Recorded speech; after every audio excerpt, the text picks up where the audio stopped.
I think the more we can start thinking about our collective, ourselves collectively as humanity and what we can give to others, I think we end up producing wonderful things in the world. Someone cares about you. There's a reason why your heart is beating. You still have a purpose. Don't give up. It's important to know that you're not alone. You're not alone. You're not alone. You are not alone. Today, I have the pleasure of speaking with retired Australian Navy Captain Mona Shindy. She has an unparalleled career spanning over 3 decades, not only shattering glass ceilings, but leaving an indelible mark as the first woman of Muslim faith to serve in the Australian Navy. Her story is one of resilience, integrity, and the pursuit of excellence as she fearlessly embraces unconventional paths and champions diversity and inclusion. Mona, welcome to the 1 Mile, 1 Veteran podcast.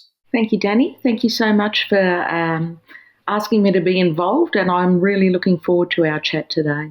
I'm really looking forward to learning from you and your adventures. You know, veterans are veterans across the globe, and we all experience life in a very similar fashion, from a dedication to service to transitioning out at some point in our lives and having to readjust to being a civilian. And your journey has truly been exceptional, breaking barriers and achieving remarkable success. Could you please start just by sharing what inspired you to join the Navy?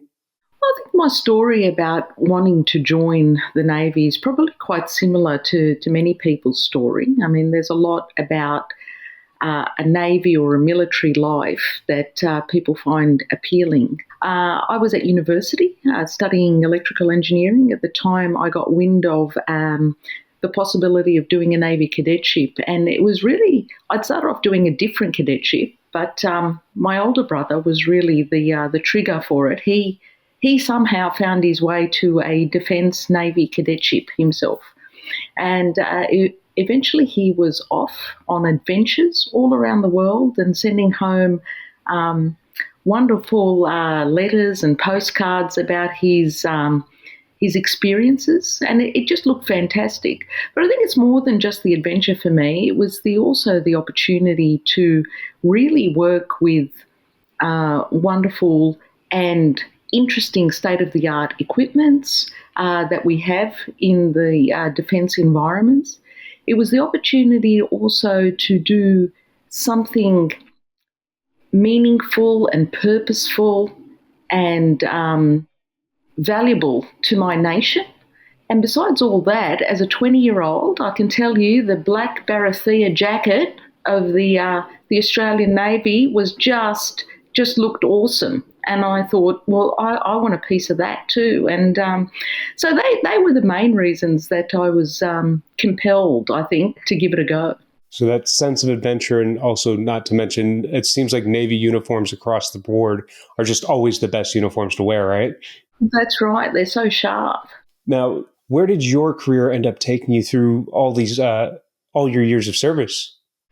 Well, it took me everywhere. I started off, in the normal sort of training regime, whereas off around the country, and Australia is a big continent. And I was in various locations, very beautiful locations, in the middle of rainforests in some cases, coastal bases in other cases, remote from my home in Sydney as a starting point, learning to live on my own, making new friendship groups, learning a lot of new skills, and all while having a bit of an adventure in environments that I would not normally been familiar with growing up. So that's where I started, and I ended up being on warships. I ended up running huge organisations, multi-million-dollar organisations, looking after the maintenance and upkeep of the Australian Navy war vessels, major projects, delivering new capability for the Australian Navy. It took me all around the world, really, in many ways, both on serving units, both while posted overseas working with Allied forces. I also am a veteran of the Iraq conflict in 2003. And at the end of the day, it's been a very full-on, cram-packed learning and growing experience. What were some of those experiences that you had to grow through? I mean, I know for a lot of military cultures, especially 80s, 90s, and early 2000s, women were being integrated for the first time in some of these more combat-oriented roles. Did you experience that as any part of your career in the Navy? Yeah, absolutely. In fact, I was one of the first 3 women that was posted on an Australian Navy warship.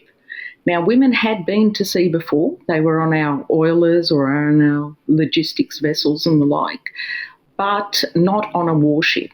So that was a very profoundly different experience in an environment where men had never had that experience before of having women either as their bosses or their colleagues or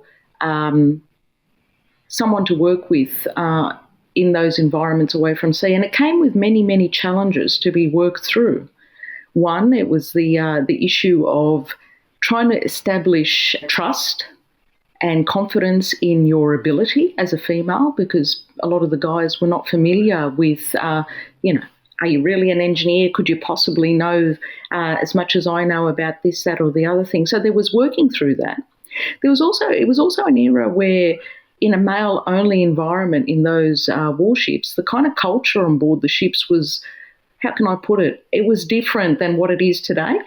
It was a culture where, a bunch of guys all together, whether it was, language or what was being hung up around the mess decks or what have you. And not to also mention the challenges that we had from the wives of men on board ships, being fearful of what would this mean for their relationships and their futures, where women were now being integrated with their husbands and they were going to be away for long periods of time together. So there were lots of different aspects of things that needed to be worked through. Even simple things like sleeping quarters. The ships were not designed to have separate spaces for men and women.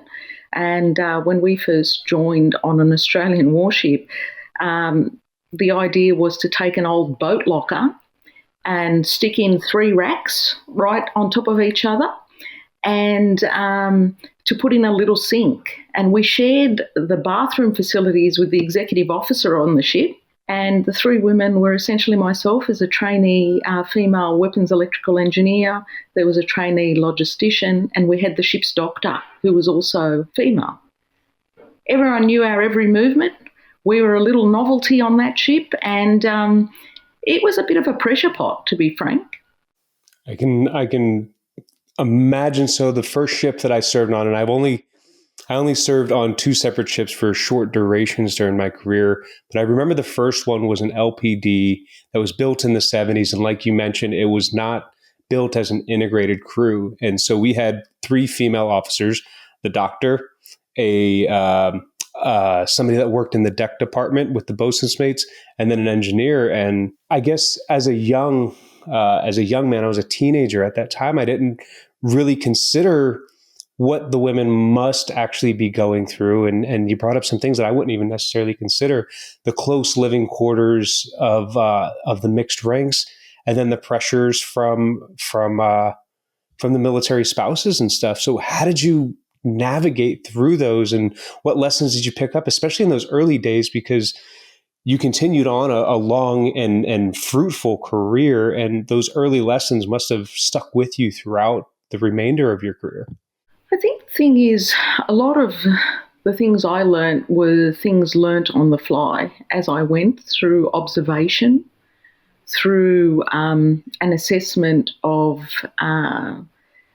playing things by ear and trying to understand and read human reactions and figure out how best to respond in certain circumstances. Now, it was not an easy environment, and many people paid a very high price. Many young women paid a very high price. There were instances of quite inappropriate behaviour, and I suppose I took a lot of things and accepted a lot of things without making a big hoo-ha about it initially, firstly when I joined. that I would never accept later on in my career. And I must say that in that process of learning and growing and navigating to become in positions of greater influence and power, I was able to, thankfully, be part of change for the organisation such that those that would follow certainly have much better and safer experiences, I would say, joining our Defence Forces today. With all the change that you fought for as you gained influence coming up through the career, especially for young female sailors and young male sailors, is there anything that you would say to them as they're coming up through the ranks to address any issues that may still be lingering as a result of a toxic culture that once existed in our military and still has remnants of a time that we're trying to get past? The strategies I used initially about turning to people that I trusted, using skill sets and values that came from my faith, patience being a big virtue, and picking the right times and opportunities and finding the right type of people with empathy, with an ability to listen and to assist. I would encourage young people within the forces to try and leverage some of those skill sets, those types of skill sets, things like mindfulness, which, as a religious person often comes for me through prayer, but that's not necessarily the way it is for everyone, but you can be mindful in other ways. Gratitude also. For me, a lot of that also came from family. It was really hard communicating when I was a young kid. We didn't have internet on board the ships. I was sending home videos on VCR, recorded tapes, and would wait to get alongside so I could make a phone call home, and that might be weeks or even potentially months where I had no contact with that support network. But it's about finding those techniques that work for you and the people that you trust that you can share with to help you through those difficult times. And I'd say to those young people too that, there will come a time, if you're patient enough, if you work your way through gradually, that you will become able in positions later to have the impact that needs to be had, so that those things that didn't work for you or that were unacceptable are actually changed over time. And not to lose hope. That's the other thing, because at the end of the day, it's so easy when it becomes overwhelming to lose hope. But to know that in the long run, if you stick in there, you'll be surprised what you can actually do over some period of time. That's so beautiful. And I love that you touched on numerous pillars of health that we try to encourage people to practice that listen to this podcast, things like spiritual and relational and even mental health exercises like mindfulness and prayer and staying really well-rounded. Now, you had mentioned your faith several times, and I know that you're a woman of strong Muslim faith, but in the Australian Navy, at least at the time, there weren't many that were actively practicing. And then after the events of 9/11 in America, the conflict in Iraq and Afghanistan, were there any challenges that you faced during that time to maintain and practice your faith in the military? Look, they were very, very difficult times, and I was not of I suppose I was of a reasonably junior rank at that time. But for anyone really of Islamic faith, some of the horrendous and disgusting activities that were occurring around the world by people linking themselves to the faith created a lot of animosity and fear of Muslims generally.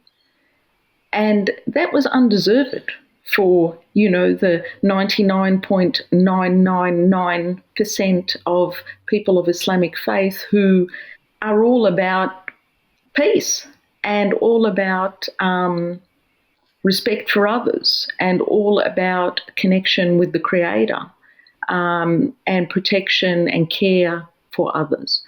So it was a very difficult environment where there were a lot of assumptions and biases being expressed towards someone like myself as a Muslim, and certainly my brother copped a fair bit too, by people who felt that perhaps people like he and I were potential sleepers within the Australian military, that we were potentially had hidden agendas.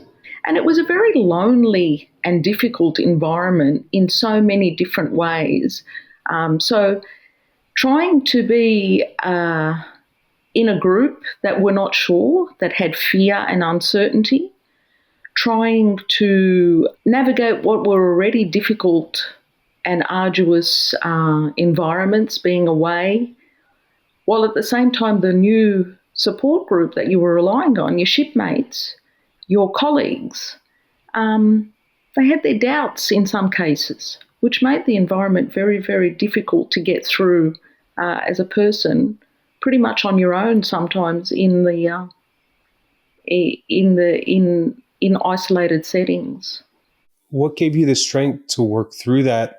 Because I mean, I know it wasn't until my second deployment that I started to see what it is that you were talking about when I got embedded with the Iraqi army, and I got close to people from Iraq that practiced the faith and were just as appalled and wanted to do anything that they could to just serve their country as well and get to know them.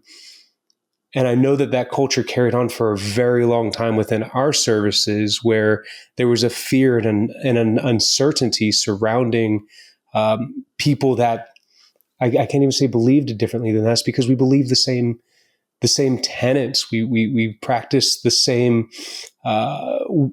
worship of the same creator, but our expressions are just different.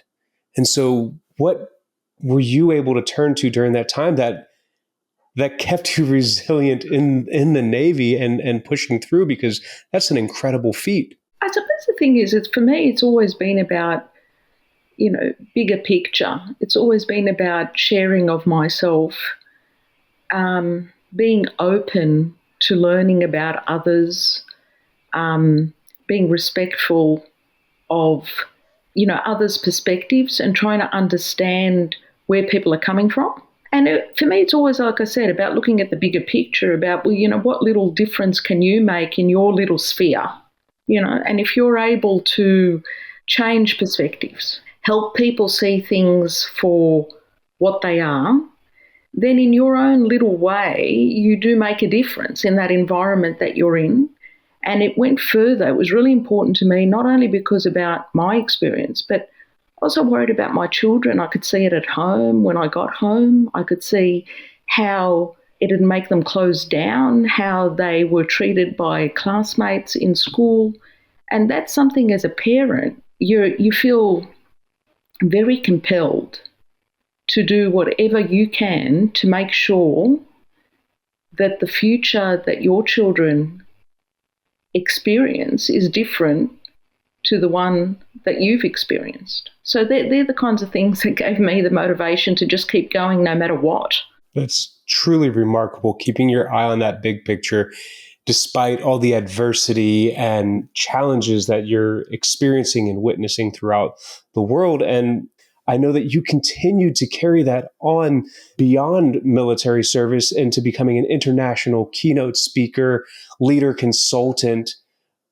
What was that transition like as you were preparing to exit the military and enter a new phase of life? Look, I must say the whole transition piece is difficult for anyone. The military, as you know, Danny, as well as everybody who might be listening, or veterans that might be listening to this podcast know, is a very structured, disciplined,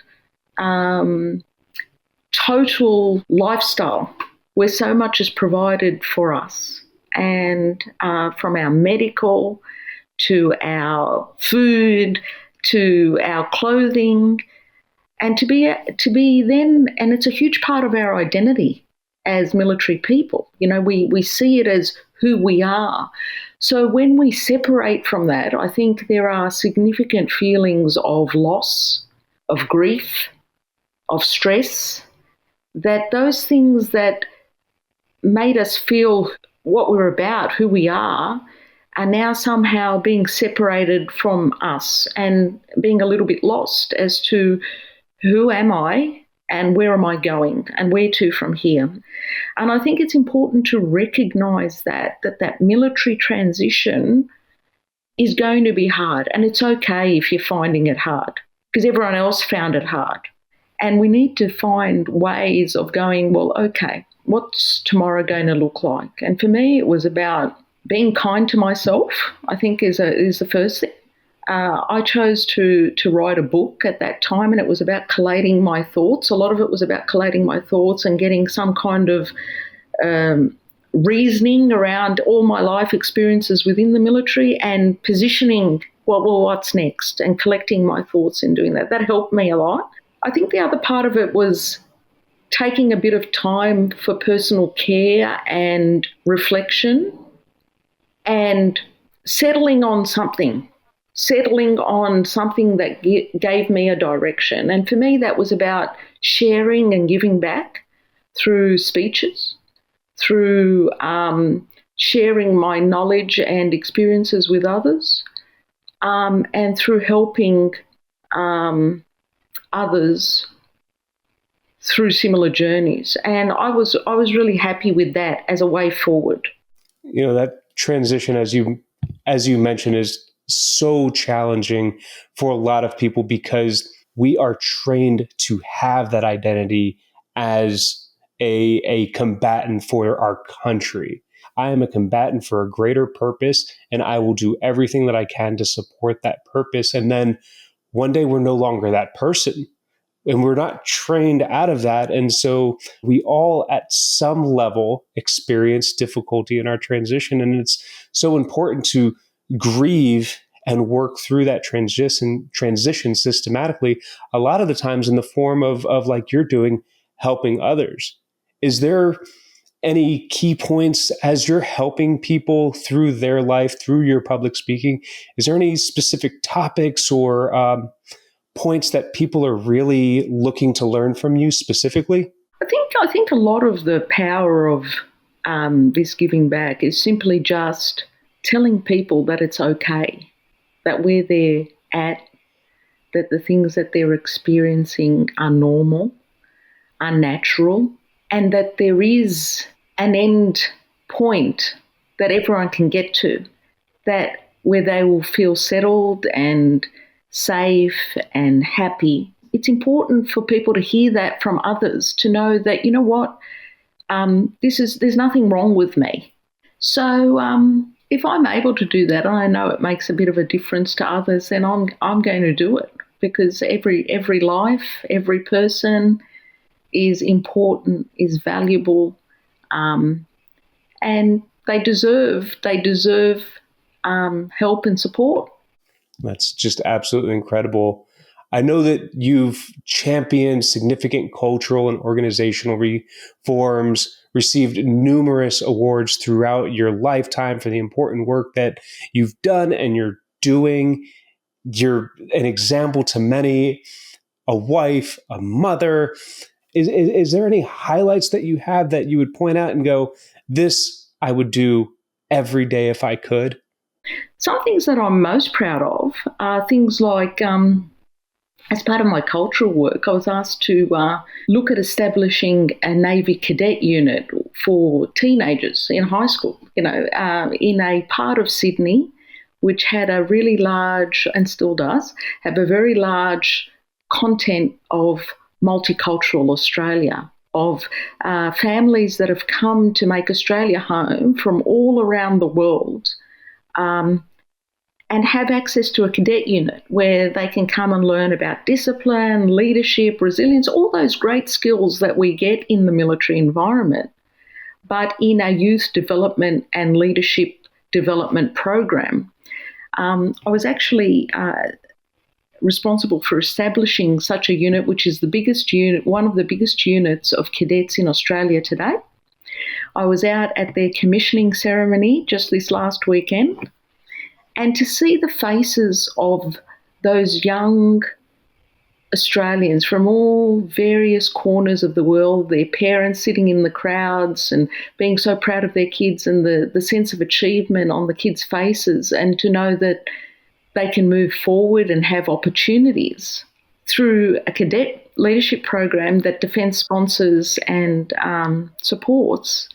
These are the real ground roots things that give me a great sense of satisfaction in my life, because I know that these kids, those little things, those little interactions that you have with a child one day, and you say to them, good on you, congratulations, you've done well, it sets them up for success in life. They feel like they have hope, they have a future, and you being part of that is a real privilege. If anything, we sometimes look at our lives and we think, oh, it's always about me. And I think the more we can start thinking about our collective, ourselves collectively as humanity and what we can give to others, I think we end up producing wonderful things in the world that benefit and support so many people into the future. And that's a wonderful legacy to leave, and to feel that you were part of. Because you know what? You know as well as I know, Danny, we're taking nothing with us, nothing material. What we are taking is our memories, our efforts, our contribution. And that's the legacy that is worth leaving. Oh, that's so beautiful and wonderfully said. And you've even contributed your legacy even further when you wrote Shattering Identity Bias. What was the inspiration behind that? And if somebody could walk away with one or two key insights, what do you think that those would be? What would you hope that somebody would glean when they get through the end of the book? Oh, the book is an outpouring from me. It was very vulnerably written. You know, we spend a lot of our lives worried about what others think of us, worried about admitting weakness or vulnerability or challenges. I wrote the book for many, many reasons, and a lot of it was about collecting my thoughts as I left the military, helping me with that transition, setting up a path for that future giving back process for me, and also documenting my history, because my history is part of Australian history. It's part of the Australian migrant story. It is part of our Australian Navy story. It has in it many beautiful and wonderful stories of camaraderie, achievement, exhilaration, and just as many stories of difficulty, hurt, challenge, and loss and grief. And I wanted to put that down on paper for lots of reasons. I wanted to put it down because I want people to read it and say, well, you know, what I'm experiencing, this person's just telling me they went through the same thing, and it's okay. And they came out the other end and they did great things while they were in the military, and loving life and doing great things after the military, which is important. I wanted the military to read it. I wanted them to understand the lived experience of someone who doesn't necessarily look like them, to see things from different angles that allows them to consider their role as leaders, not only of people who are exactly like them, but as leaders of a diverse community of Australians that are so desperate and eager to want to contribute positively to their nation. And it's a real eye-opener for so many people to think, oh, I never would have considered that. I never would have thought about that. I didn't even know that was what that person was thinking or would have taken this, or why it didn't work for them. And that's why it was important to me to write the book, because you gotta put it out there, because otherwise nothing ever changes for anyone if nobody ever knows what was in your head, what you were thinking about, and how it affected you. So it's a vulnerable, heart poured out book that I hope people will take a lot away from. Well, I'm certain that they will, and I'm so grateful for your transparency and vulnerability to be able to speak the truth that you experienced so that others may be able to learn, grow, and connect. And speaking of connection, if people want to continue to learn from you or hear from you, how can people find you and the resources that you offer? Well, I have a website that people can visit, and it's www.monashindy.com. There's also, I'm on LinkedIn, I'm on all kinds of socials and the like. So there's lots of ways to get in contact with me and to see what I'm up to. But I think the good part of my life now too is that I'm really lucky because I'm doing my own thing. You know, you've got the flexibility to pick and choose what you want to do, what's valuable to you and what's not. You know, the book does a lot for what I want to achieve in life and what I want to leave behind. In fact, I think it was early last week, I was having a chat to part of the Royal Commission into Defence Veteran Suicide that is currently on at the moment in Australia. It's a clear problem that we have, and it manifests more profoundly within the military community than in other communities within our nation. And being able to contribute that kind of information and vulnerability, they're the kinds of things that I love about what I can do now, because I know that it gives the opportunity for people to really look at what the challenges are. I've been open a lot in that book also about offering my proposed ways forward that can address some of those challenges. You know, it doesn't have to cost people a lot of money.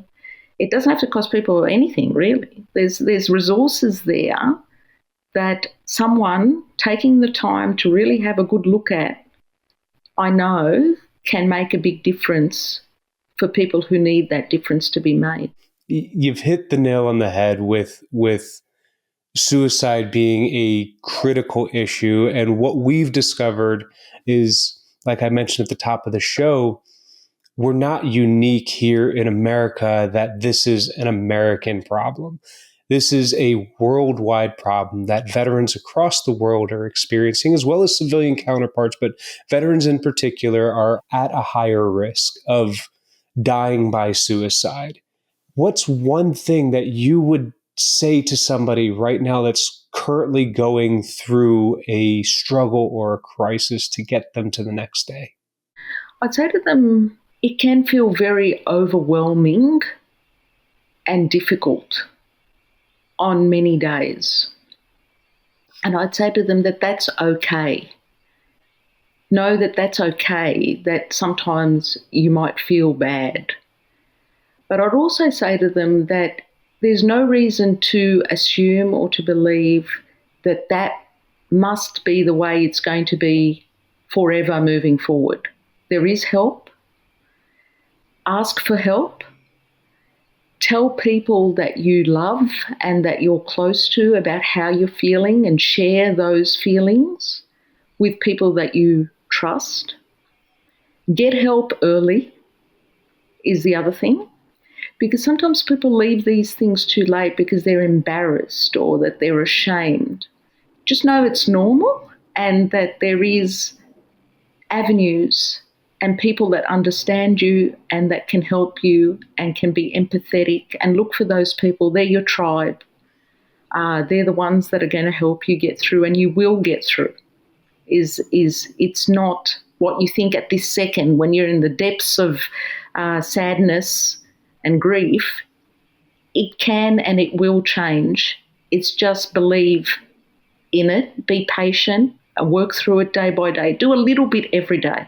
You don't have to do it all overnight, just a little bit every day. And before you know it, over a period of time, you look back and you say, I don't even know how I was in that position. I am just in a different position now, and I'm grateful and thankful and happy that I've been able to get through that. So that's my advice I'd give them. share with those that you love, accept help, seek help, and a little bit every day. And tomorrow will be better. That is great advice, Mona. It's been such a pleasure speaking with you, and I've really enjoyed this conversation. Thank you so much for joining us here on the 1 Mile, 1 Veteran podcast. No worries, Danny. It's my absolute pleasure.